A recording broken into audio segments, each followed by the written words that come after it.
স্কুলের শিক্ষার্থী, অভিভাবক সবার সম্মেলনে একটা বিশাল গতি পায়। সেই গতিটা এতটাই ছিল যে শাসন একসময় মনে হয়েছিল যে এটার পরিবর্তন আর সম্ভব না বা আমরা জীবনকালে দেখব না, অল্প দিনের মধ্যেই সেই অসাধ্য সাধন হয়ে গেল। সেই অপরাজেয় শক্তি বিদায় নিতে বাধ্য হয়েছিল। যাই হোক, এই আন্দোলনের ফলে একটা সামাজিক শক্তির উত্থান হয় এবং এই সামাজিক শক্তির উত্থানের সাথে সাথে যেটি নিয়ে আসে সেটি হচ্ছে একটা পরিবর্তনের আকাঙ্ক্ষা। এই পরিবর্তন এমন একটা পরিবর্তন যে বাংলাদেশে আর কোনোদিন আমরা স্বৈরাচার দেখব না, এক ব্যক্তির শাসন দেখব না। যে শাসন হবে সেই শাসনে গণমানুষের অংশগ্রহণ থাকবে, মানুষের সম্মতির ভিত্তিতে দেশ পরিচালিত হবে। এবং এটাও পৃথিবীর বুকে সম্ভবত বিরলতম কয়েকটি দৃষ্টান্তের একটি, যে মাত্র 50-55 বছরের ব্যবধানে একই ভূখণ্ডের মানুষ দুইবার জেগে উঠেছে, দুইবার নিজের প্রাণ বাজি রেখেছে এবং গণতান্ত্রিক পরিবর্তনকে অর্জন করেছে। এটা একটা অসাধারণ ঘটনা। তো বাংলাদেশের অনেক কিছুই নাই, অনেক প্রাকৃতিক সম্পদ নাই, অনেক কিছুই নাই, কিন্তু এই দেশের মানুষের মধ্যে গণতান্ত্রিকভাবে চলার একটা দুর্দমনীয় আকাঙ্ক্ষা আছে। আজকে সেই আকাঙ্ক্ষার একটা রূপ আমরা দেখতে পাচ্ছি। একটা বহু প্রত্যাশিত নির্বাচন হয়েছে এবং সেই নির্বাচনে মানুষ যাদেরকে চেয়েছে তাদেরকে দেশ পরিচালনার জন্য 5 বছরের জন্য দায়িত্ব দিয়েছে। 5 বছরের জন্য এই গণতান্ত্রিক কন্ট্রাক্টটা সবার মনে রাখা দরকার। এই চুক্তির মেয়াদ হচ্ছে 5 বছর। 5 বছর ঠিকমতো কাজ করলে, মানুষের আস্থা অর্জন করলে, মানুষ চাইলে এটির নবায়ন হতে পারে, না চাইলে এটির নবায়ন হবে না। মানুষ চাইলে অন্য কাউকে সেই চুক্তিতে, অন্য কারোর সাথেও সেই চুক্তিতে যেতে পারে পরবর্তী সময়। এই যে বোধ, মানুষের কাছে ফিরে আসার যে জবাবদিহিতা, এটির নাম হচ্ছে গণতন্ত্র। 16-17 বছর এক নাগাড়ে ক্ষমতায় থাকার ফলে তৎকালীন সরকার এই স্বাভাবিক সত্যিটা ভুলে গিয়েছিল এবং তার পরিণামে বাংলাদেশের এত বেশি মূল্য দিতে হয়েছে। তারাও দিয়েছে মূল্য, এখন দিচ্ছে, কিন্তু বাংলাদেশকে রাষ্ট্র হিসাবে যে মূল্য দিতে হয়েছে তার সম্ভবত পরিমাপ সম্ভব না। আজকে যেটা হারিয়েছি, আমরা হারিয়েছি। এখন এই দেশটি গঠনের সময়। আপনারা কালকে হয়তো অনেকে দেখেছেন যে দক্ষিণ কোরিয়ার সাথে আমরা একটা FTA সই করেছি, একটা ইকোনমিক পার্টনারশিপ এগ্রিমেন্ট। এই দক্ষিণ কোরিয়া মাত্র 1980 সনে এটার জিডিপির সাইজ ছিল 66 বিলিয়ন। আজকের বাংলাদেশের জিডিপির সাইজ হচ্ছে 500 বিলিয়ন। দক্ষিণ কোরিয়ার জিডিপি ছিল 1980 সনে 66 বিলিয়ন, 66 বিলিয়ন। আর 1994-তে দক্ষিণ কোরিয়ার জিডিপি ছিল 479 বিলিয়ন। ধরে নেন আজকের বাংলাদেশ। এই 1994 থেকে 2026, 32 বছরে দক্ষিণ কোরিয়ার ইকোনমির সাইজ হচ্ছে 2 ট্রিলিয়ন। তার মাথা পিছু আয় হচ্ছে প্রায় $38,000।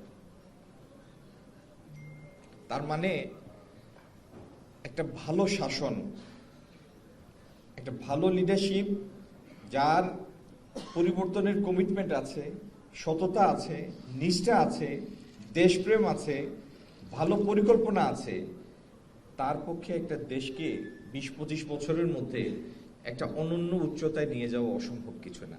পৃথিবীর অনেকগুলি দেশ এটা অর্জন করে সেই দৃষ্টান্ত স্থাপন করেছে। আমাদেরও না পারার কোনো কারণ নাই। যদি আমাদের মধ্যে, আমাদের অস্থিমজ্জার মধ্যে আমরা অ্যাকাউন্টেবিলিটিটাকে ধারণ করি বা ধারণ করা শুরু করি, আমাদের দায়বদ্ধতা যে মানুষের কাছে, যে মানুষ আমাদেরকে পাঠিয়েছে, এটি যদি আমরা ধারণ করি, আমরা যে জিনিসটার দেখাশোনা করি সেটি যে এই মানুষের আমানত, সেই জিনিসটা যদি আমরা নিজেদের মধ্যে আত্মস্থ করি, এই দেশকে পরিবর্তন করা এমন কঠিন কিছু না। অনেক চ্যালেঞ্জ আছে, যার মধ্যে বড় একটি চ্যালেঞ্জ হচ্ছে জ্বালানির চ্যালেঞ্জ। এই যে 2 দিন পরে পরে 2-4 ঘন্টা লোডশেডিং হয়, আপনারাও উত্তপ্ত হন, আমরাও উত্তপ্ত হই যে দেশের মানুষ বিদ্যুৎ পাচ্ছে না। এই অবস্থার সৃষ্টি হয়েছে 17 বছরের জবাবদিহিহীন শাসনের ফলে। বাংলাদেশ তার জ্বালানি চাহিদা মেটানোর জন্য একটা বড় অংশ আমদানিকৃত গ্যাসের উপর নির্ভরশীল, এবং টাকা থাকলেই সেই গ্যাস আনা যাবে না। এই গ্যাস তরল গ্যাস হিসাবে জাহাজে আসে, তারপরে এটা কনভার্ট করে এটা গ্যাসে পরিবর্তন করা হয়। এটির জন্য যন্ত্র লাগে, জাহাজ লাগে, সেটি রেখে গিয়েছে 2টা। আর এটি ধারণ করার জন্য কোনো স্টোরেজ তৈরি করে যায় নাই। তার মানে এই দেশটা যেন সবসময় এই চক্রের কাছে নত থাকে, যাদের দিয়ে আমদানি করা হবে গ্যাস, এই উদ্দেশ্যে এই কাজগুলি করা হয়েছে। তো এই জায়গা থেকে এই দেশটাকে বের করে নিয়ে আসতে, জ্বালানির চাহিদা মেটাতে, বিদ্যুতের পরিস্থিতি স্বাভাবিক করতে, শুধু বাসাবাড়ির জন্য না, শিল্প কলকারখানা, সার কারখানা, বিদ্যুৎ উৎপাদন এবং নতুন নতুন বিনিয়োগ যারা করবে তাদেরকে যোগান দেয়া, এই সব কিছুর জন্য একটা আদর্শ স্বাভাবিক পরিবেশ তৈরি করার জন্য কিছু সময় দিতে হবে। এই সময় আপনি শুধু সরকারকে দিবেন না, এই সময় আপনার নিজেকেও দিতে হবে। এর মধ্যে যদি 2-4 ঘন্টা লোডশেডিং হয়, ঘাম ঝরে, স্বাভাবিক জীবনযাপন ব্যাহত হয়, মেনে নিতে হবে যে সেটার জন্য 17 বছর এই কুশাসনের ফলে বা অপশাসনের ফলে আমরা উত্তরাধিকার সূত্রে যেটা পেয়েছি, এটা থেকে বের হওয়ার জন্য এই সময়টা একটা ট্রানজিশন টাইম, এটাকে মেনে নিতে হবে। এটার তো কোনো বিকল্প নাই, কারণ এই জিনিস ছুমন্তর বলে আনা যায় না, জাদু করে আনা যায় না। এটা একটা বাস্তব ইনস্টলেশন, এটাকে বাস্তবে রূপ দেওয়ার জন্য কিছু সময় লাগে। আজকে আপনাদের সামনে যেহেতু দাঁড়িয়েছি এবং আপনারাই আমাকে সংসদে পাঠিয়েছেন বলেই সরকারের কিছু গুরুদায়িত্ব পালনের সুযোগ পেয়েছি। আগামী দিনে আমার আগে যারা কর্মসংস্থানের কথা বলেছেন, তাদের কথাকে প্রতিধ্বনি করে বলছি, বাংলাদেশের যে সমস্ত জায়গায় কর্মসংস্থান সমস্যা প্রকট, তার মধ্যে একটি হচ্ছে আমার নিজের জায়গা সিলেট।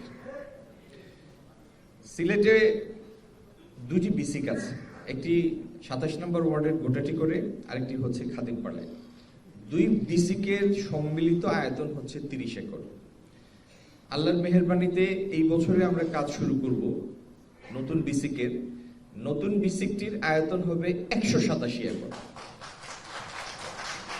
তার মানে আমাদের 2 এক্সিস্টিং বিসিকের 6 গুণ বড় সাইজের একটা বিসিক আমরা ইনশাল্লাহ এখানে প্রতিষ্ঠা করব, এবং ক্ষুদ্র এবং মাঝারি শিল্পের প্রসারের মাধ্যমে আমরা চেষ্টা করব সিলেটে ব্যাপকভাবে কর্মসংস্থানের। 2, আমার সাথে বিজ্ঞান এবং প্রযুক্তি উপদেষ্টা এবং মন্ত্রী মহোদয়ের আলাপ হয়েছে। এই সিলেটে আমরা এআই লার্নিং সেন্টার করব বাইরের একটা দেশের সাথে, এবং হাইটেক পার্কটাকে আমরা কাজে লাগাবো ইনশাল্লাহ।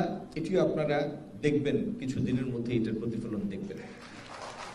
এআই লার্নিং সেন্টারটা যদি আমরা করতে পারি, আপনারা হয়তো অনেকেই জানেন, বাংলাদেশে আমাদের অনেক তরুণ তরুণী ফ্রিল্যান্সার আছে, যারা 200, 400, 500 থেকে শুরু করে $5,000, $10,000 পর্যন্ত ইনকাম করে।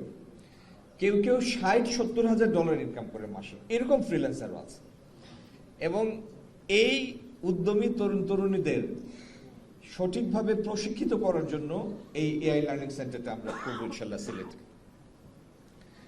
আমি রেল যোগাযোগ, সড়ক যোগাযোগের কথা আগেও বলেছি।